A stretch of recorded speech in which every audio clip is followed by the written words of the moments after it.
Hello everyone. पिछले video में हम लोग डिस्कशन किए थे गैल्वेनिक सेल के बारे में और गैल्वेनिक सेल का आपको कॉन्सेप्ट बताए थे कि रिडॉक्स रिएक्शन उसमें बहुत हेल्पफुल है। फिर आपको बताए थे ईएमएफ सेल का, इलेक्ट्रोमोटिव फोर्स या सेल पोटेंशियल, इसके बारे में बातचीत किए थे कि इससे क्या है। इट इज़ सेल पोटेंशियल में बताए थे, ईएमएफ में बताए थे it is potential difference between anode and cathode. आज हम लोग आगे डिस्कशन करेंगे इलेक्ट्रोकेमिकल सीरीज। इलेक्ट्रोकेमिकल सीरीज ये 11th में पढ़ाई होता है। 11th का जो आपका ऑक्सीडेशन रिडक्शन चैप्टर है, रिडॉक्स, उसमें है ये, लेकिन उसको यहाँ पर थोड़ा मोड़ा समझा जाता है। फिर से इलेक्ट्रोकेमिकल सीरीज, उसमें टर्म आपको मैं लिख दिया हूँ standard reduction potential. It is reduction of species taking unit activity. It is reduction potential of species taking unit activity.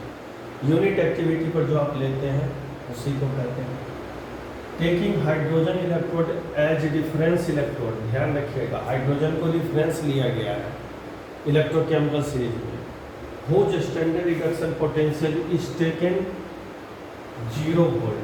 माना जाता है 0 वोल्ट हाइड्रोजन का रिडक्शन पोटेंशियल, एक्चुअल में होता नहीं है। हाइड्रोजन का स्टैंडर्ड रिडक्शन पोटेंशियल का एक्चुअल वैल्यू 0 नहीं होता है। It is taken to be 0 मान लिया जाता है, एज्यूम किया जाता है कि इसका वैल्यू 0 होता है। और उसी से when tabled form is given we may say the tendency for oxidation and reduction. आपको टेबल फॉर्म में दे दिया जाए तो आप ऑक्सीडेशन और रिडक्शन का टेंडेंसी बता सकते हैं कि कौन ऑक्सीडाइजिंग एजेंट होगा और कौन रिड्यूसिंग एजेंट होगा। आप कह सकते हैं जब आपको वो टेबल फॉर्म में दे दिया जाए इलेक्ट्रोकेमिकल सीरीज।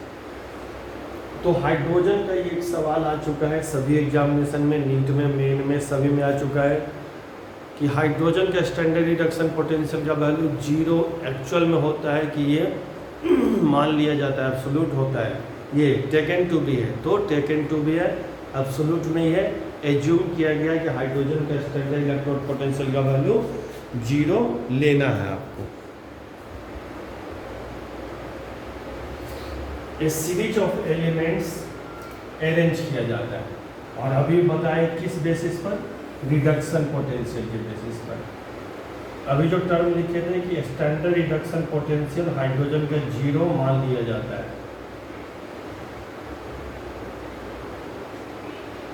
इस तरह से जो लिखते हैं आप 2 मोल ऐसे लिखिए, वो भी सही है, या किसी ने इसको ऐसे लिखा जो मैं गैल्वेनिक सेल का जो फर्स्ट वीडियो में बताया, क्योंकि ये इंटेंसिव प्रॉपर्टी होता है। अगेन रिपीट कर रहा हूँ, इंटेंसिव प्रॉपर्टी होता है तो ये मोल पे डिपेंड नहीं करता है, न मोल पे न volume.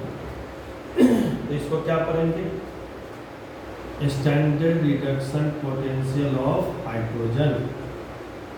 Standard reduction potential hydrogen का 0 मान लिया जाता, होता 0 नहीं है।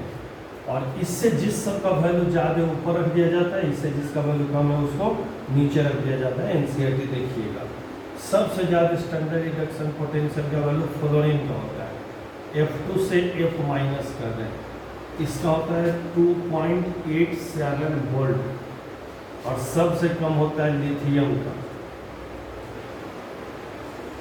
-3.05 वोल्ट। और ये स्टैंडर्ड रिडक्शन पोटेंशियल का जब भी बात करेंगे तो ऑब्वियस है कि वो मीडियम होना चाहिए, एक्वस। अब इसमें सभी का तो याद करना नहीं है, कुछ है जो जिस सबको आपको रखना पड़ेगा। 5-6 जैसे हाइड्रोजन का रखना पड़ता है, फ्लोरीन का रट के रखिए, सिल्वर का रट के रखना है। सिल्वर का स्टैंडर्ड रिडक्शन पोटेंशियल 0.8 वोल्ट होता है। ये सब स्टैंडर्ड रिडक्शन पोटेंशियल पर ही सजाया जाता है। A series of elements are arranged in their increasing order of standard reduction potential is called electrochemical series. A series of elements are arranged in their increasing standard reduction potential is called electrochemical series। 0.8 होता है। उसी तरह copper का रट के रखना है, standard reduction potential 0.34 volt होता है। ये सब का रट के रखिए। फिर आयरन का है Fe2, देखो हाइड्रोजन से नीचे है 0.44 वोल्ट है, माइनस में। ये सब जो लिख रहे हैं ये सब रटना पड़ेगा आपको। ये सब 0.76 वोल्ट माइनस में, हाइड्रोजन से नीचे है। उसी तरह मैग्नीशियम का भी लिख सकते हैं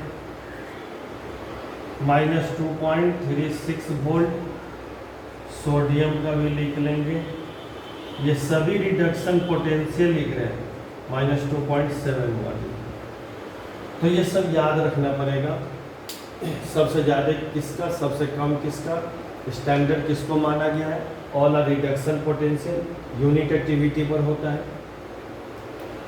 अब ये जो सीरीज ऑफ एलिमेंट्स अरेंज किया गया है तो उसमें देखिए, जिसका स्टैंडर्ड रिडक्शन पोटेंशियल का वैल्यू जितना ज़्यादा वो उतना अच्छा ऑक्सीडाइजिंग एजेंट। जिसका स्टैंडर्ड रिडक्शन पोटेंशियल का वैल्यू जितना ज़्यादा वो उतना अच्छा ऑक्सीडाइजिंग एजेंट, वो खुद को रिड्यूस करेगा। जिसका स्टैंडर्ड रिडक्शन पोटेंशियल का वैल्यू जितना कम उतना अच्छा रिड्यूसिंग एजेंट, वो खुद को ऑक्सीडाइज। तो पूरे जो एलिमेंट इलेक्ट्रोकेमिकल सीरीज है उसमें सबसे अच्छा ऑक्सीडाइजिंग एजेंट फ्लोरीन होता है और सबसे अच्छा रिड्यूसिंग एजेंट लिथियम होता है। सबसे अच्छा ऑक्सीडाइजिंग एजेंट फ्लोरीन क्यों? क्योंकि उसका स्टैंडर्ड रिडक्शन पोटेंशियल का वैल्यू सबसे ज़्यादा है +2.87 और उसका लिथियम का सबसे कम है -3.0। तो यहाँ पर ये सब देखिएगा एनसीईआरटी में चीज कि नीचे से यही बात अभी आपको लिखा है। ये आपको टेबल फॉर्म दिया जाए तो आप बता सकते हैं कौन ऑक्सीडाइजिंग होगा कौन रिड्यूसिंग होगा। यही बात अभी पॉइंट जो लिखे हैं। तो नीचे से ऊपर जब जाएंगे तो strength of oxidising agent increases और टॉप टू बॉटम आएंगे तो strength of reducing agent increases, strength of reducing agent increases.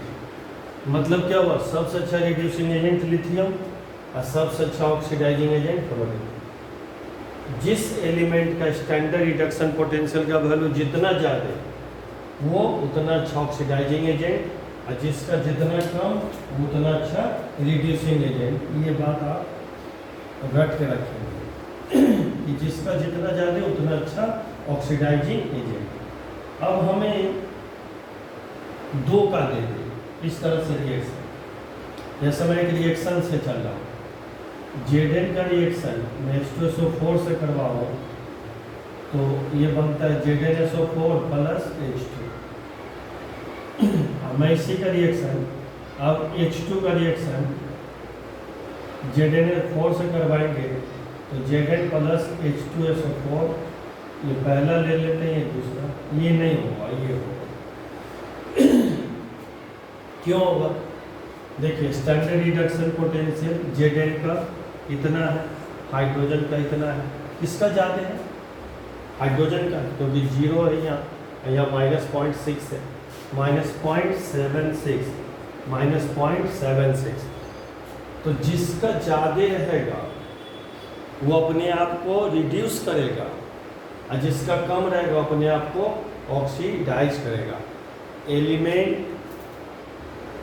Has highest value of reduction potential, itself gets reduced and other oxidized.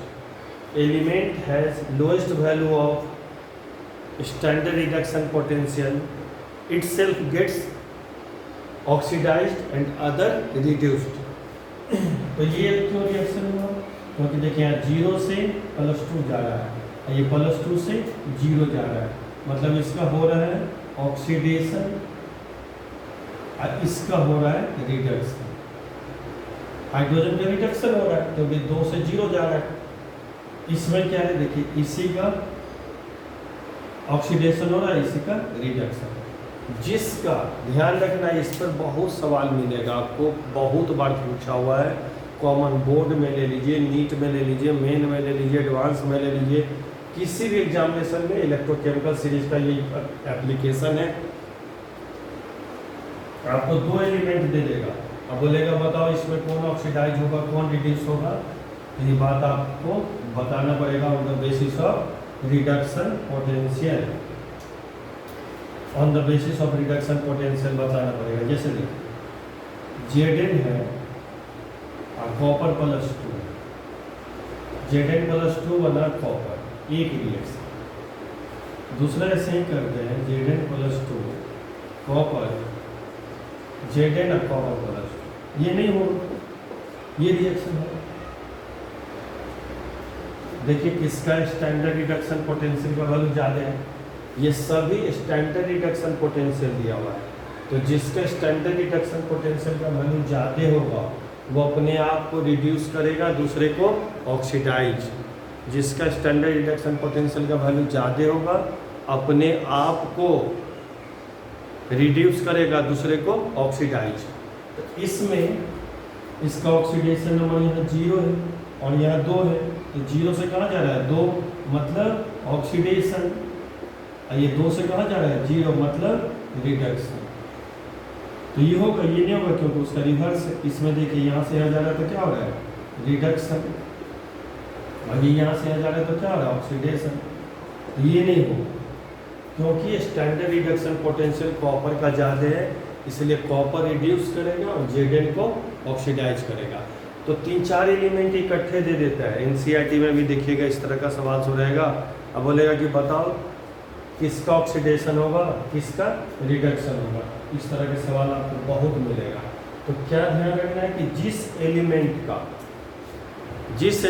का स्टैंडर्ड रिडक्शन पोटेंशियल का value जितना ज़्यादा वो अपने आप को रिड्यूस करेगा और दूसरे को ऑक्सीडाइज करेगा, क्योंकि बहुत अच्छा ऑक्सीडाइजिंग एजेंट होता है।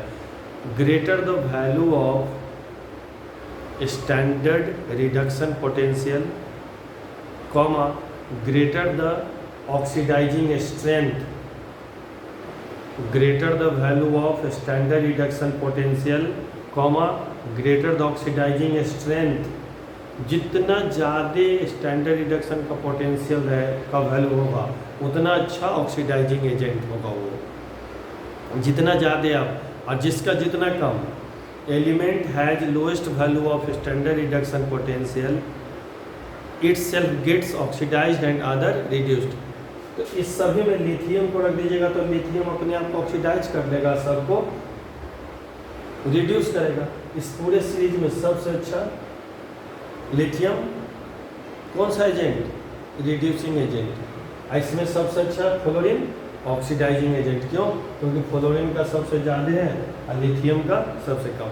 कहीं पर भी 2 रिएक्शन का फिजिबिलिटी आप ऐसे देखिएगा, तो जिसका ज़्यादा होगा उसको आप ऑक्सीडाइज कीजिए, जिसका ज़्यादा होगा स्टैंडर्ड रिडक्शन पोटेंशियल उसको रिड्यूस करना है, जिसका कम होगा उसको आप ऑक्सीडाइज। ये मोल से तो चलता नहीं है, पिछले वाले जो बोले जैसे देखिए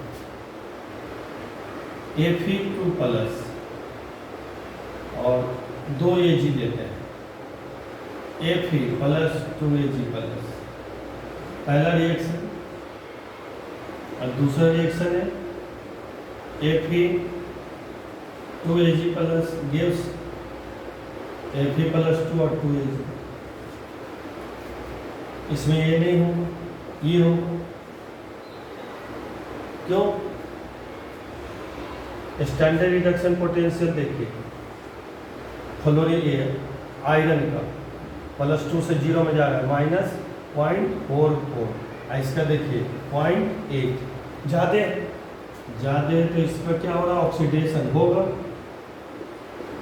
और इसका देखिए क्या हो रहा है रिडक्शन होगा। प्लस से जा रहा है 0 में रिडक्शन है, 0 से जा रहा है प्लस में ऑक्सीडेशन। इसमें नहीं होगा क्योंकि उल्टा किए हुए हैं, ये रिड्यूस हो रहा है और ये ऑक्सीडाइज हो रहा है, नहीं होगा इसमें। तो क्या ध्यान रखना है कि जिस एलिमेंट का स्टैंडर्ड रिडक्शन पोटेंशियल का वैल्यू जितना ज़्यादा वो अपने आप को उतने अच्छे से रिड्यूस करेगा, दूसरे को ऑक्सीडाइज करेगा। ये बात ध्यान रखना है। बहुत सवाल मिलेगा कि किसका ऑक्सीडेशन होगा। जैसे आप जेडेन और कॉपर का लेते हैं गैल्वेनिक सेल में, इलेक्ट्रोकेमिकल सेल में, तो आप कॉपर का देखिएगा कैथोड बनाते हैं और जेडेन का एनोड। क्यों? क्योंकि जेडेन का स्टैंडर्ड रिडक्शन पोटेंशियल का वैल्यू कम है, तो स्टैंडर्ड रिडक्शन पोटेंशियल का वैल्यू कम है तो खुद को ये ऑक्सीडाइज करेगा। ऑक्सीडेशन कहाँ होता है? एनोड पे। और इसका स्टैंडर्ड रिडक्शन पोटेंशियल का वैल्यू ज़्यादा है तो ये बनता है कैथोड, क्योंकि कैथोड पर क्या होता है? रिडक्शन। तो इलेक्ट्रोकेमिकल सीरीज का ये सब एक इम्पोर्टेंस है, इसको जो अच्छे से बच्चे को रट के रखना चाहिए सब। एनसीईआरटी का सवाल, छोटा सा सवाल है एनसीईआरटी का, टेबल 3.2, ये टेबल का प्रॉब्लम नंबर एक्सरसाइज का 3.2। Given the standard electrode potentials, standard electrode potentials दिया हुआ है के प्लस से के, सब रिडक्शन पोटेंशियल है। मैं आपको बोला था कि एनसीईआरटी में स्टैंडर्ड इलेक्ट्रोड पोटेंशियल को रिडक्शन पोटेंशियल मान लिया गया है। तो कहीं पर स्टैंडर्ड इलेक्ट्रोड पोटेंशियल लिख देता है तो आप उसको रिडक्शन पोटेंशियल ही मानेंगे, क्योंकि टेक्स्ट बुक यही कहता है। तो टेक्स्ट बुक जरूर पढ़िए, एनसीईआरटी टेक्स्ट बुक पढ़िए, वो ज़्यादा मजबूती देता है बच्चे को। किसी भी कंपटीशन का तैयारी करते हैं, एनसीईआरटी अच्छे से पढ़ रहे हैं ढंग से, तो आपका एकदम सक्सेस का गारंटी है। तो स्टैंडर्ड इलेक्ट्रोड पोटेंशियल मतलब स्टैंडर्ड रिडक्शन पोटेंशियल। एनसीईआरटी कहता है जहाँ भी स्टैंडर्ड इलेक्ट्रोड पोटेंशियल लिखा हुआ है तो आप उसको रिडक्शन पोटेंशियल मानेंगे। अब देखिए भी प्लस से कहाँ जा रहा है? जीरो, प्लस से जीरो रिडक्शन, तो इसका दे रहा -2.93 वोल्ट दिया हुआ वैल्यू। एजी प्लस से जीरो में जा रहा है रिडक्शन, प्लस में दिया हुआ 0.8 वोल्ट। एच जी प्लस 2 से एच जी जीरो, प्लस में दिया हुआ 0.97 वोल्ट। एम जी प्लस 2 से जीरो रिडक्शन -2.37 दिया हुआ है। क्रोमियम प्लस 3 से क्रोमियम जीरो -0.74 वोल्ट। 1 2 3 4 5 का दिया हुआ। अब पूछ रहा है arrange these metals in their increasing order of reducing power, उनके increasing order of reducing power में। तो अभी क्या बताएं कि जिसका स्टैंडर्ड रिडक्शन पोटेंशियल का वैल्यू जितना ज़्यादा उतना अच्छा ऑक्सीडाइजिंग एजेंट, मतलब दूसरे को ऑक्सीडाइज करेगा, खुद को रिड्यूस करेगा। और जिसका जितना कम वो उतना अच्छा रिड्यूसिंग एजेंट। तो रिड्यूसिंग पावर का मतलब क्या है? रिड्यूसिंग पावर मतलब रिड्यूसिंग एजेंट पूछ रहा है आपसे, रिड्यूसिंग एजेंट। तो सबसे अच्छा रिड्यूसिंग एजेंट वो होगा जिसका रिडक्शन पोटेंशियल का वैल्यू सबसे कम। अब देख लीजिए सबसे कम तो पोटेशियम का दिख रहा है -2.39, उसके बाद ये, तो सबसे अच्छा हो जाएगा पोटेशियम, ऐसे लिखेंगे। तब कौन हो जाएगा? मैग्नीशियम। क्यों? उसके बाद देखिए ये, उसके बाद देखिए क्रोमियम हो जाएगा, उसके बाद ये कम है Hg हो जाएगा, उसके बाद सिल्वर हो जाएगा। ये क्या है? Strength of reducing agent. और कैसे बोल दिया कि सबसे अच्छा रिड्यूसिंग एजेंट पोटेशियम है? क्योंकि उसका सबसे कम वैल्यू है। हमें जब सवाल में इसी तरह का चीज़ दे देता है तो जिसका सबसे कम रहेगा उसको सबसे अच्छा रिड्यूसिंग एजेंट है, जिसका सबसे ज़्यादा रहेगा उसका सबसे अच्छा। इससे बोलता है कि ऑर्डर ऑफ ऑक्सीडाइजिंग एजेंट बोलिए तो सबसे अच्छा ऑक्सीडाइजिंग एजेंट ये होता है। तो ये देखना है सवाल में कि किसका वैल्यू दिया नहीं दिया। छोटा छोटा बात है लेकिन याद रखेंगे तो बहुत सवाल आपका आसानी से सॉल्व हो जाता है बच्चे ऐसे में। नेक्स्ट है Nernst equation. Nernst equation reduction पे बेस्ड होता है। ये कोई स्पेसीज है, n पॉजिटिव चार्ज है, नहीं कुछ लिखा रहता है, ए क्यू ले लीजिए एक्वस, n इलेक्ट्रॉन गेन करेगा और ये सॉलिड बनेगा। आप मेटल पढ़ सकते हैं कोई स्पेसिस, तो ये क्या हो रहा है, ऑक्सीडेशन या रिडक्शन, रिडक्शन हो रहा है। यहाँ पर n पॉजिटिव चार्ज है, यहाँ 0 है, और gain of electron is reduction. तो नस्ट इक्वेशन बेस्ड होता है रिडक्शन प्रोसेस। अब इसको कैसे लिखते हैं, इसके लिए लिख रहे हैं plus reduction potential of m equals to standard reduction potential. यहाँ पर लगाने का मतलब स्टैंडर्ड, बोले स्टैंडर्ड का मतलब एक्टिविटी 1 298 केल्विन या 25 डिग्री सी। देखिए यदि यहाँ पर प्लस साइन दीजिएगा RT अपॉन NF, LN ले रहे हैं, नेचुरल लॉ है ये, तो कॉन्सेंट्रेशन ऑफ रिएक्टेंट, इस पर ध्यान रखना बच्चों लोग, अपॉन कॉन्सेंट्रेशन ऑफ प्रोडक्ट। इसमें बहुत कंफ्यूजन होता है। NCERT टेक्स्ट बुक में माइनस लेके चला है, हम प्लस लिखे, हम दोनों लिख देते हैं। E,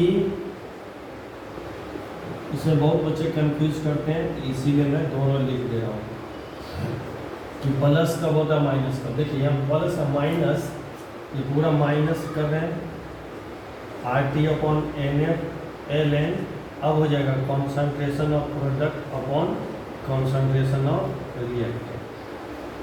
तो ध्यान रखिएगा कि जब माइनस साइन यहाँ पर लीजिएगा तो प्रोडक्ट अपॉन रिएक्टेंट कीजिएगा, प्लस साइन लीजिएगा तो रिएक्टेंट अपॉन प्रोडक्ट। जब यहाँ प्लस साइन होता है तो concentration of reactant upon concentration of product, जब माइनस साइन होता है तो concentration of product upon concentration of reactant.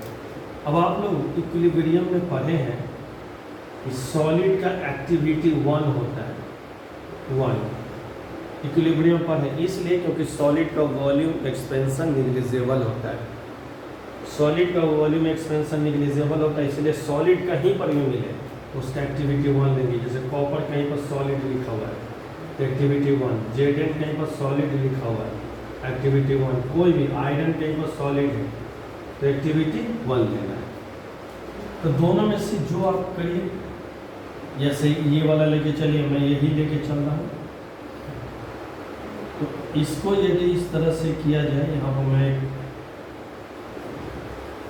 ऐसे स्टैंडर्ड n पॉजिटिव चार्ज है plus RT upon NF LN concentration of M, ये मैं इसलिए क्योंकि इससे इक्वेशन लिख रहा था। ये तो स्टैंडर्ड है, इसके रिस्पेक्ट में इसको बोलना है, ये तो बदलेगा नहीं क्योंकि एक्टिविटी 1 होता है 298 केल्विन होता है या 25 डिग्री, तब ये होता है। ये इस पर बात है। तो यदि आप मेटल के कॉन्सेंट्रेशन को बदल देंगे तो इस सेल का वैल्यू, ये इस सेल पढ़ेंगे, इसको ऐसे जो लिखा हुआ है इसको आप इस सेल ही पढ़ेंगे, इस सेल, तो इस सेल का वैल्यू बदल जाएगा। यदि आप इसके कॉन्सेंट्रेशन को बढ़ा देंगे तो इस सेल का वैल्यू बढ़ेगा, मेटल चेंज करेंगे तो इस सेल का वैल्यू चेंज हो जाएगा। तो ये सब बात है कि नेचर ऑफ मेटल पर डिपेंड करता है, कॉन्सेंट्रेशन पर डिपेंड करता है, ये सब बात है इस सेल में। इसको आप ग्राफ से भी प्रेजेंट कर सकते हैं, इसको ग्राफ से आप प्रेजेंट कर सकते हैं। स्ट्रेट लाइन इक्वेशन होता है, इसलिए मैं लिखा हूँ y equals to mx plus c के जगह ये आपको दे देगा स्लोप, ये तो इंटरसेप्ट दिया, तो इसका जो ग्राफ हो जाएगा E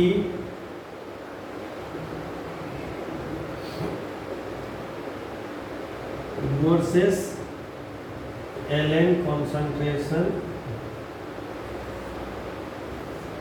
इस एक्सिस पर ले लेते हैं Ln कॉन्सेंट्रेशन मेटल का, इस एक्सिस पर ले लेते हैं ये सेल पोटेंशियल, स्टैंडर्ड नहीं ये n है। देखिए नॉन जीरो इंटरसेप्ट देगा, इसका कुछ न कुछ तो वैल्यू होगा, स्टैंडर्ड इलेक्ट्रोड पोटेंशियल, तो कुछ न कुछ वैल्यू होगा, नॉन जीरो हो जाएगा ऐसे। ये इंटरसेप्ट दे दिया हमारा e डिग्री, क्योंकि कुछ न कुछ वैल्यू होगा। आइए स्लोप दे दिया हमारा, तो स्लोप क्या आ जाएगा RT अपॉन, ये हमारा स्लोप दे दिया। तो ये हमें क्या सिखला रही है, ये थीटा मान लेते क्या सिखला रहा है कि कॉन्सेंट्रेशन यदि मेटल का बढ़ाएंगे तो ई सेल का वैल्यू बढ़ेगा। तो ई सेल का वैल्यू डिपेंड करता है कॉन्सेंट्रेशन ऑफ मेटल पर, नेचर ऑफ मेटल। तो कॉन्सेंट्रेशन मेटल का चेंज कर देंगे ई सेल का वैल्यू चेंज हो जाएगा, या मेटल का नेचर चेंज कर देंगे तो ई सेल का वैल्यू चेंज हो जाएगा। इस बात पर डिपेंड करता है, वो एक डायग्राम यही बतला रहा है हमको। या आप कॉन्सेंट्रेशन मेटल का चेंज कीजिएगा तो ई सेल का वैल्यू चेंज होगा, नेचर बदलिएगा तो उस पर मैं आगे पॉइंट करवा दूंगा। ये ग्राफ दिखला रहा है क्योंकि ये तो बदलेगा नहीं, ये एक आपको इंटरसेप्ट दे रहा है और ये आपका RT अपॉन NF स्लोप दे रहा है। तो इस तरह से आपका ग्राफ होता है। तो आप इससे चलिए या इससे चलिए, दोनों से किसी से चलिएगा, दोनों में से किसी इक्वेशन से चलिएगा, चाहे इससे चलिए चाहे इससे, बात देखिएगा।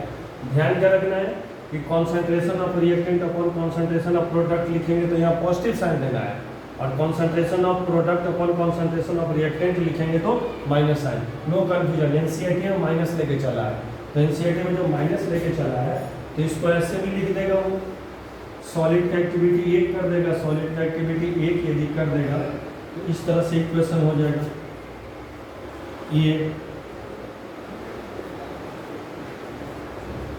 E degree minus RT upon NF और ln 1 upon concentration of this. तो ये एनसीईआरटी का इक्वेशन है। 1 अपॉन क्यों लिखा, क्योंकि सॉलिड का एक्टिविटी 1 लिया जाता है, इसीलिए 1 अपॉन कर दिया। तब जैसे भी चलिएगा, जिस इक्वेशन से भी चलिएगा, रिजल्ट आपको एक। अब दो मेटल लेना है, जैसे Zn, और ध्यान रखना है कि सब रिडक्शन ही लेना है। एक्वस सही है, बोले ये लिखना पड़ेगा एक्वस सही है, गिव सॉलिड। तो इसका यदि लिखेंगे तो Zn+2 से Zn equals to E degree plus ले या माइनस, एक ही चीज़ है, जैसे माइनस ही लेके चलते हैं, RT अपॉन NF, सॉलिड का एक्टिविटी 1 हो जाएगा, तो ln 1 अपॉन Zn+2 का कॉन्सेंट्रेशन। यदि यहाँ प्लस कर देंगे तो ये हमारा ऊपर आ जाएगा। तो ऐसे जैसे भी आपको लेके चलना है, तो ये नीचे आ जाएगा, नीचे आएगा तो एक्टिविटी अभी बताएं। Equation first, copper 2 electron, solid, इसका भी लिखेंगे इस तरह से E डिग्री प्लस ही लेके चलते हैं, NF, ये नष्ट कर दिया, RT upon NF, ln concentration of Cu plus, क्योंकि सॉलिड की एक्टिविटी है 2, from first and second equation. मतलब सेकेंड इक्वेशन से फर्स्ट इक्वेशन को माइनस कर दो। तो फर्स्ट इक्वेशन से सेकेंड को माइनस करेंगे तो ध्यान से देखिएगा, कॉपर +2 है, minus Zn equals to copper plus RT upon NF ln Cu+2 minus E degree Zn+2 upon Zn plus RT upon NF ln concentration of Zn। देख लीजिए, राइट माइनस लेफ्ट, ये तो राइट में ही जाएगा क्योंकि स्टैंडर्ड रिडक्शन पोटेंशियल ज़्यादा है, ये लेफ्ट में जाएगा तो दोनों मिलके ई सेल हो गया, ये दोनों right minus left, E degree cell हो गया, प्लस ये राइट में रहेगा, ये लेफ्ट में रहेगा, तो E degree cell RT upon NF। अब देखिए यहाँ भी RT अपॉन NF है, यहाँ भी कॉमन ले लिए तो बचा ln concentration of +2 minus ln concentration of Zn+2, ये बचा। यहाँ पर क्या किए, ई degree right minus E degree left. Copper का भी बताया ना, स्टैंडर्ड रिडक्शन पोटेंशियल ज़्यादा तो ये कैथोड बच जाएगा और ये एनोड बच जाएगा। E degree right minus E degree left, E degree cell, E degree right minus E cell आएगी, E degree cell. R T upon N F दोनों में कॉमन ले लिए थे, ये माइनस ये। अब इसको सॉल्व कर देंगे आगे फर्दर। आप जैसे भी बनाइए, कोई बच्चे प्लस लेके बना रहा है, कोई माइनस लेके, कॉपर कैथोड में जाएगा, क्लियर है ना, क्योंकि कॉपर का स्टैंडर्ड रिडक्शन पोटेंशियल का वैल्यू ज़्यादा है, जिसका ज़्यादा होता है वो कैथोड में जाएगा, जिसका कम हो एनोड। इसी से चलिए, E cell, E degree cell plus R T upon N F log A minus log B, तो log A upon B L N log A upon log B, log A minus log B लिखते हैं ना plus 2। अब यहाँ पर देखिए ये है, अब ये क्या है, लॉग ए लॉग बी। अब मैं इसको लिख रहा हूँ, ये तो हमारा एक इक्वेशन आ गया। अब मैं इसको एक इक्वेशन लिख रहा हूँ, देखिए Z N solid copper equals gives Z N plus 2 equals copper solid. इसका क्यूसी लिखे, रिएक्शन कोएफिशिएंट यदि लिखे जो आप पढ़े हैं 11 में, तो concentration of Z N plus 2 into 1, इसका एक्टिविटी 1 होगा। Reaction coefficient upon concentration of Cu plus 2 into activity 1, इसका एक्टिविटी 1 हो जाएगा। Kc जब लिखेंगे तो उसको इक्विलिब्रियम कांस्टेंट बोलेंगे, लेकिन जब रिएक्शन कोएफिशिएंट लिखते थे आप लोग इक्विलिब्रियम चैप्टर में, केमिकल इक्विलिब्रियम में, ये प्रोसेस इक्विलिब्रियम में होगा भी और नहीं भी होगा, कि उसी को क्या बोलते हैं, रिएक्शन कोएफिशिएंट। तो यहाँ पे देखिए ई सेल, इस इक्वेशन से देखिए, ये जो इक्वेशन है, E degree cell plus R T upon N F L N, ये कॉन्सेंट्रेशन ऑफ रिएक्टेंट है, क्योंकि इसका एक्टिविटी तो अभी इतना बार लिखे 1, इसका एक्टिविटी भी 1, तो कॉन्सेंट्रेशन ऑफ रिएक्टेंट क्या है, Cu प्लस 2, तो ये रिएक्टेंट का कॉन्सेंट्रेशन है। और ये जो है upon concentration of product plus sign है। अब इसको उलट देंगे, एल है तो माइनस साइन आ जाएगा, तब E cell equals to E degree cell minus R T upon N F L N concentration of product upon concentration of reactant, और इसके जगह पर क्यूसी लिख देंगे, तो हमारा इक्वेशन आ जाएगा जो एनसीईआरटी में देखिएगा दिया हुआ है, E cell equals to E degree cell minus R T upon N F L N QC. QC मतलब रिएक्शन कोएफिशिएंट, क्यूसी की जगह लिखा हुआ, इसके जगह पर क्या लिख दिए, क्यूसी। माइनस रहेगा, देखिएगा ध्यान रखना है, माइनस रहता तो क्यूसी आएगा, प्लस रहता तो क्यूसी नहीं आएगा। और आपको रखना भी यही है, यही वाला कि ई सेल हमें निकालना हो तो E degree cell minus R T upon N F L N concentration of product, यही रखना है, कॉन्सेंट्रेशन ऑफ रिएक्टेंट, यही रख के रखना है। तो यहाँ माइनस, जैसे ही प्रोडक्ट अपॉन रिएक्टेंट होगा माइनस आएगा, और जैसे ही रिएक्टेंट अपॉन प्रोडक्ट आएगा प्लस आएगा। एकदम इसमें कंफ्यूजन नहीं होना है कि कब प्लस कब माइनस। जब रिएक्टेंट अपॉन प्रोडक्ट लिखिएगा तो प्लस साइन देना है, जब प्रोडक्ट अपॉन रिएक्टेंट लिखिएगा तो माइनस साइन देना है। तो रिएक्शन कोएफिशिएंट भी ला सकते हैं, क्यूसी। इस पर सवाल बहुत आपको करना है, इस फॉर्मूला पर, इस पर E cell equals to E degree cell minus R T upon N F L N. अब देखिए R T upon F into 2.303, ये सब को मल्टीप्लाई कर दिएगा, आर है यहाँ पे, तो इसका वैल्यू आता है 0.059, कहीं कहीं अप्रॉक्स इसको 0.06 मिलेंगे, लेकिन ये बहुत चलता है, n नहीं है उसमें। दूसरा आप जानते हैं लॉग, नेचुरल लॉग को यदि आप लॉग 10 बेस पर यदि बात करते हैं तो ln e मतलब 2.303 लॉग इक्वल्स टू ln, तो मैं उसको यदि मैं सब्सटीट्यूट करूँ तो e degree cell equals to sorry E cell equals to E degree cell minus इस सब का वैल्यू रख रहा हूँ इसका लॉग के साथ, एक बार पहले और रख देता हूँ 2.303 RT अपॉन NF log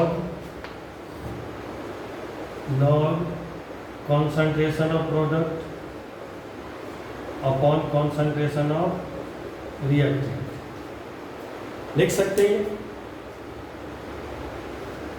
अब ऊपर वैल्यू बताएं कि कितना वैल्यू रखना है और ये इक्वेशन सब रट के रखना है। फिर कितना वैल्यू आता है 0.059, ये वैल्यू आप रट के रखें। तो E cell equals to E degree cell minus, अब इस सब की जगह पर रख देते हैं value 0.059 upon n log concentration of product upon concentration of reactant। इसको स्टार कर लीजिए, VBI कर लीजिए। बोर्ड के एग्जामिनेशन से लेके नीट मेन एडवांस जितना भी आपको लगता है ना एम सब में आएगा, जितना स्टार करिए कर लीजिए। E cell equals to E degree cell minus 0.059 upon n, where n is number of moles of electron, concentration of product upon concentration of reactant, यहाँ पर माइनस है। क्यूसी इसी को लिख सकते थे, E cell equals to E degree cell minus 0.059 upon n log QC, ये भी कर सकते हैं, रिएक्शन क्वेश्चन भी कर सकते हैं। तो ध्यान रखना कि क्या दे रखा है आपको सवाल में, जो दिया इस पर बहुत आपको सवाल करना है, इसमें बहुत सवाल करना है। कहाँ से आए ये बता दिए। अब इसकी उसी को हटा के कैसे भी रखेंगे, दो भी रिलेशन आपको बताएंगे। रिलेशन जो होता है कि उसी कैसे का वो भी आपको हम बताएंगे कि कैसे आएगा वो। एनसीईआरटी का इस सवाल है, इन टेक्स्ट का सवाल है, इन टेक्स्ट में 3.5 calculate the EMF, calculate the EMF. EMF कहीं पर लिखा रहेगा, इसका मतलब ई सेल ही पूछ रहा है, और ईएमएफ ये लिखा रहे तो इसका मतलब ई डिग्री सेल आपसे पूछ रहा है। तो calculate E cell EMF of the cell in which the following reaction takes place. ये रिएक्शन हुआ है, nickel solid plus 2 Ag plus aqueous होगा, इसका कॉन्सेंट्रेशन दिया हुआ है 0.002 m, gives nickel plus 2 0.160 m, ये सॉलिड है। तो इसका एक्टिविटी 1 और ई डिग्री सेल दिया हुआ है इस पूरे के लिए, हमसे वो पूछ रहा है तो हम भी फटाफट हम लोग ये लगाएंगे नेक्स्ट इक्वेशन। ये ई सेल लाना है हमें, तो E degree cell 0.059 upon n log concentration of product में क्या आ जाएगा निकल, क्योंकि सॉलिड का तो एक्टिविटी लेंगे नहीं, ये तो 1 होगा, और नीचे आ जाएगा Ag, और लॉग मास सेक्शन क्या आता है जो आप लोग इक्विलिब्रियम में पढ़े थे कि स्टोइकियोमेट्रिक कोएफिशिएंट जो होता है वो पावर में जाता है, तो स्टोइकियोमेट्रिक कोएफिशिएंट 2 है तो पावर कर दिए। ई सेल लाना है हमें, ई डिग्री सेल देखिए दे रखा है 1.05 माइनस 0.059 अपॉन n की जगह 2, देखिए 2 प्लस इधर भी है, 2 प्लस इधर, मतलब 2 इलेक्ट्रॉन का चेंज है। निकल 0 से 2 जा रहा है तो 2 इलेक्ट्रॉन का चेंज, 2 ये भी है 0 जा रहा है 2 इलेक्ट्रॉन का चेंज है। लॉग निकल का कॉन्सेंट्रेशन कितना ले लेंगे 0.16, और ये ले लेंगे 0.16, ये ले लेंगे 0.002, इसका स्क्वायर। इसका स्क्वायर क्यों नहीं हुआ, क्योंकि स्टोइकियोमेट्रिक कोएफिशिएंट 1 है। अब यहाँ से देखिए इसका तो स्क्वायर है Ag प्लस का, अब इसको यहाँ से हटा देंगे, ये इधर से ये, इधर से ये, फिर भी तो ऊपर 1000 चला गया। तो आगे E cell 1.05 minus 0.059 upon 2 log, ये 4 नीचे 16/4 और 10 का पावर 3 तो 4। E cell 1.059 minus 0.059 upon 2 log 4 into 10 to the power 3 है। तो इसको भी सॉल्व कर देंगे, सॉल्व करके इसका वैल्यू रख देंगे। सवाल इसमें बहुत दिया हुआ है, एनसीईआरटी का पहले बना लेना चाहिए, फिर जो भी आपको लगता है, क्योंकि वो बेस होता है। एनसीईआरटी करने से आपका बोर्ड, नीट, मेन एम सब हो जाता है। तो लॉग देखिए, log 4 into 10 to the power 3 है, तो लॉग 4 प्लस 10 का पावर 3, लॉग 4 का वैल्यू 0.6 ले लीजिए, 3 इंटू 1 तो 3.6 ही आ गया, 3.6 आ गया इधर से। E cell equals to 1.05 minus 0.059 upon 2 into 3.6। ये सब को घटा के देख लीजिएगा, जो आएगा आंसर वही वोल्ट में आ जाएगा, जो भी आएगा वो वोल्ट। तो इस तरह से आप सवाल कर सकते हैं। तो ये नेक्स्ट इक्वेशन बहुत यूज़फुल है, इसको अच्छे से याद रखना चाहिए। कौन इस पर अभी और सारा चीज़ सब करेंगे आगे की वीडियो में। सब इस वीडियो में इतना ही। Thank you very much. Channel को लाइक कीजिए, सब्सक्राइब कीजिए। थैंक यू बच्चे।